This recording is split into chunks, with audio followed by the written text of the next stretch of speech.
Station in Cayman, Z99. It's on air with Tim and Teri, and Mirabelle is in the studio with us. Mirabelle's kids. How many do you have? Just one. Oh, it sounded like that was my neighbor's kid. Oh, okay. Yeah, I thought like I heard choir. it in unison too when you played me the voice note back. Yeah, well, what we're talking about is yesterday. Apparently, they listen to the show every morning, right? When they go to school. Yes, they do. Okay, so they had memorized our little jingle that we have on air with Tim. We don't even hear it anymore. On air with Tim and Teri. Yeah. I actually get a lot of people singing that back to I me. know. It's very catchy. Whenever that's playing now, we're off the air and we're just talking, and the monitors are down in here. We don't even hear that anymore. Hardly ever. No, but we've heard it a lot. Oh yeah, we have. So Mirabelle is let me get this right, a breathwork and cardiac coherence specialist. And you work That's with a mouthful. It is. Yeah. And you work with which company? I have my own company. It's called HeartMath. Okay. HeartMath. Yeah, well, Okay. it's a U.S. organization. But I do HeartMath facilitation here in the Cayman Islands. Okay. So what sort of stuff does that entail? Like if you were to explain to somebody, just in a couple sentences, what are some of the services you provide? Right. So one of the services is for people that are highly stressed and want to develop resilience. All hands up. Yep. Yeah, you got two of us right here in the room. I want to take control of their life. So people that are committed to really living their best life through consistent action. Okay. And that's key, consistent action.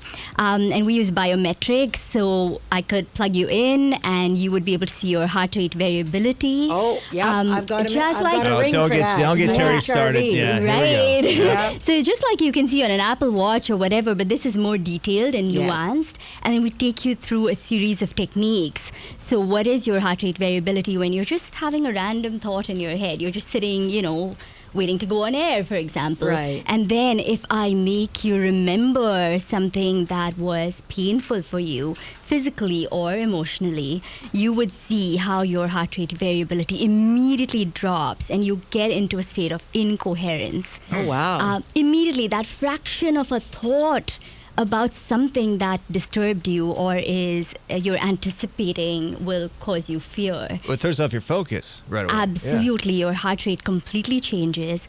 And then when we get into coherence practices like breathing in for 4 seconds in, 4 seconds out. I'm doing that now. As soon as someone says something like that, then you start power of practicing it. And suggestion. you're like, why Yep. don't I do this all the time? Yeah. Yeah, and then you see how the graph on the software will show you how your heart is actually responding to that.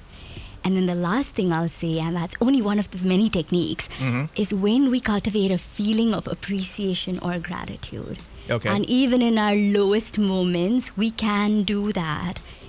That releases a flood of oxytocin into the system from we the love heart. oxytocin. Does it, right? That's It's a real drug. good thing. Yeah. It's a feel good It's drug. such yes. a feel good, and then we see how it's all in our hands, and it's not about forcing ourselves to think positive. And I love self-help books, and I love all of that. Those great podcasts that are out there, but it's when it comes down to it, how do you declutter all that information? Yes, right. Right, Yeah. because there's so much. It's of overwhelming, it. actually. It's overwhelming. How do you keep it simple? So everything that I do is about economy of effort and the luxury of inner experience. Oh, I love this. Well, you know what? Yeah. Like when I started really focusing on the breath, like over the past year, I've done it a lot more than I ever have before.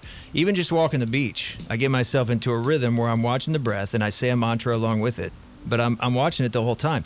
It's as simple as it sounds. The breath makes all the difference. If you can control your breath and be conscious of it and then take deep breaths when you're stressed and just slow it down, you usually feel a lot better just from that. Right. Yeah, and there's a science to it. Yeah. And I Yeah, find of a lot course. of people, they don't realize they hold their breath Yes. a lot of the day. Yeah. And then they wonder why they're kind of like out of breath or huffing and puffing. It's because they're not actually breathing on a regular basis. Yeah.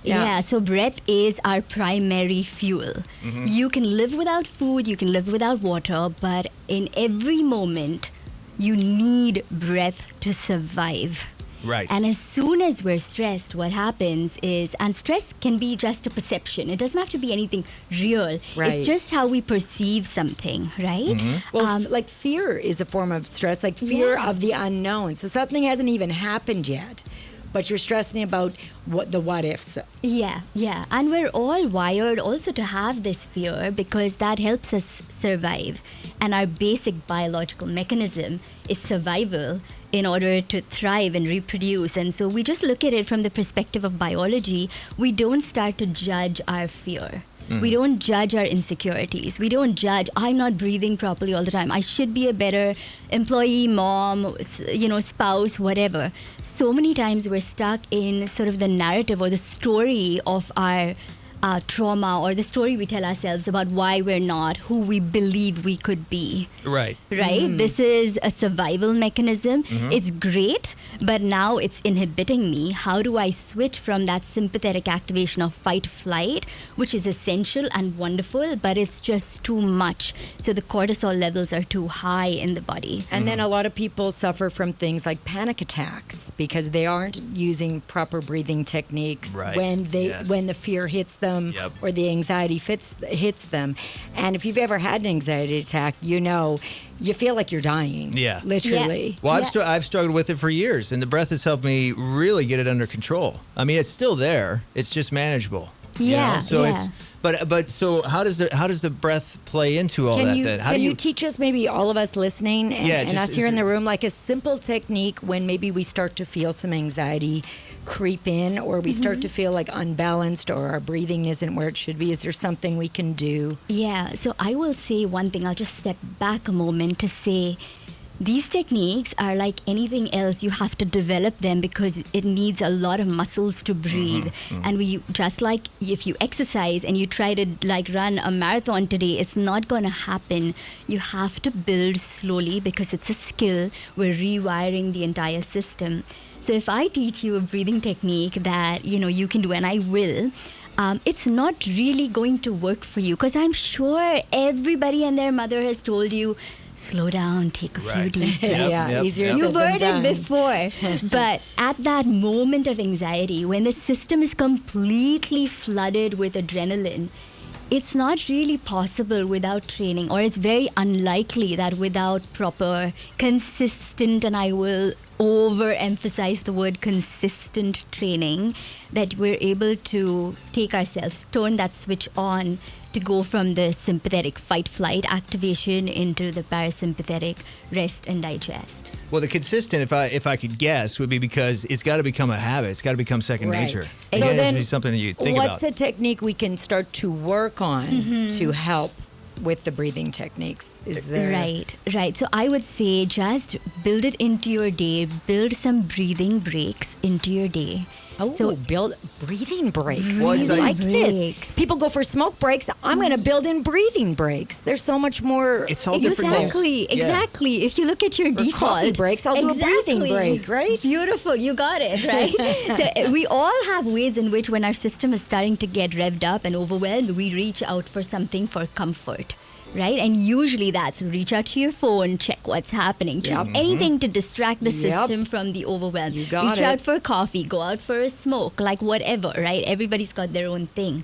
And that's always taking us away from our body and what we're feeling. But the discomfort is in the body, right? When that sympathetic system is activated, the vagal nerve, which runs it's the 10th cranial nerve, it runs through the diaphragm, through the intestines, through everything, that's switched off. That's why you feel that sort of flutter in the heart, not the good kind of flutter, but just that kind of really, I can hear my heart pumping and I don't like it, or my belly feels queasy or tight, right? And I can't breathe because so I want to escape and drink some coffee so I feel better, and I get a fake high, right? So we've got to intercept ourselves at these points and then say, I'm just going to breathe. And it's going to be difficult in the beginning because your body's neuroendocrine pathway, which is used to doing this, reach out for coffee, reach out for my phone, is going to revolt and it's going to say, I don't want to do this. I just want to do what's easy. Yeah, of course. Right? Or what you're used to, what's it habit. was easy. Everyone would do it, right? Exactly. Yeah. So you come back and you can close your eyes or keep it open, whatever you want. Don't close your eyes if you're driving right now, please. Don't do that. Don't do that. Yeah, when you're driving, you can keep your sensations just like you can feel your hand on the steering wheel. So start to come back into your body because fear takes us out of the body into escape scenarios, right? We're in the past or in the future. We want to come back into the physical body. So you can start to feel your hand on the steering and notice what that feels like. Is it warm? Is it cold? Am I gripping tight? Am I just comfortably gripping? And that will tell you the state of your nervous system. Yes. Something as simple as that. And then just start to focus on your lower belly. And this is the way I like to say it because it sounds really delicious. Let your lower belly get voluptuous with breath. Ooh. Right? We've got to make breathing sexy. A lot of Nobody singers makes it sexy are enough, really right? good at the breathing techniques Yeah. because they've been taught where to breathe from. And I imagine a lot of musicians that play like wind instruments like yourself. Yeah, Or at brass one point, it would've been. instruments. Yep, for sure. Right? Because you have to breathe from a much lower part of your body. A lot of us breathe right from the chest, which is a very weak and short breath, and it won't sustain much. No, Now, it won't. I will throw it out there too. I don't know if this is part of it. You're talking about training the breathing and all that stuff, but focusing on I used to focus more on arms and upper body when I was working out instead of the core. Now I'm focused a lot more on the core, and that actually helps my breathing too. But Obviously, it's because the strongest part of your body. Well, it strengthens it. Yeah, and those muscles are actually critical to breathing. It turns out. Absolutely. Go figure. Absolutely. Yeah. So it helps big time. It is the simplest thing. It's free, right? Of course, that said, it is free. Breathing is free always, right? Of course, there's training and there's ways to breathe correctly. Most of us have, like you pointed out, Teri, have an incorrect breathing pattern from being chronically in states of stress. So we've got to learn how to breathe optimally and correctly, mechanically first, and then work with breathing ratios. So if you have high blood pressure, there's certain kinds of breathing we can do. If you have low blood pressure, there's something else we can do. This is why they need to go to your clinic, get all hooked up to the machines, and get because everybody's different. Everybody's different. But this is a great way to start learning about it. Well, be aware is what she's saying, first of all. Just be aware, like for me, what I was hearing was be aware of where the tension is in your body. Yes. That's what I'm always doing when I start yoga, which I know you're into, but that's a big thing in yoga, especially when you're even holding asanas. It's like, absolutely. Or asanas, I'm not saying it right, The asana. teachers constantly remind us in yoga, exactly. Remember to breathe in, out. But it's like, where are you holding the tension as well? Where are you holding the tension before you start the move? Because that could affect if you're going to injure yourself too. You got to be careful about that. Even just working out in a regular gym, pumping weights or doing push-ups or sit-ups, anything, you have to breathe through the movements. It doesn't even matter what physical activity you're doing. And just feeling the movement first, because what happens when we experience trauma, and this is the science of it, any trauma that we experience and we can't get out of, right? And all of us have experienced multiple traumas, especially the ones that we experience in childhood. They still govern our unconscious and subconscious behaviors, because when we're children, we're not able to get out of those situations because we don't have the power. So we disconnect from our body, and I see a lot of people that have different kinds of abuse in their life as children. Sure. And you disconnect from the body because you can't get out of the situation. You're overpowered, right? And you go into the mind so that you can kind of survive what's going on, and then that gets juxtaposed onto all kinds of discomfort in life. So we stop feeling the body. But the scene of crime and the scene of healing are the body. Yes. Because we live in our body. Right. We can't escape our body. Yeah, No. I know. I feel like we want to, I guess, right? We could go on for hours with this. We're going to have to wrap it up quickly, though. I know, but, and you're so fascinating. Yeah. And please come on again. And once again, what's the name of your business? Because I think there are a lot of people that could use your services. Definitely, Yeah, it's called HeartMath. Okay. HeartMath. Okay. And website? It's heartmathky.com. Okay. Thank you so much, Mirabelle. Yes, thank you. We're all going to remember to take breathing breaks today. That's right. The message is just focus on your breath and slow down, right? Slow down, feel your body. There you go. I like that. It works, actually. It really does. Yeah. Thank you, Mirabelle. Thank you so much, Tim and Teri. This was a pleasure.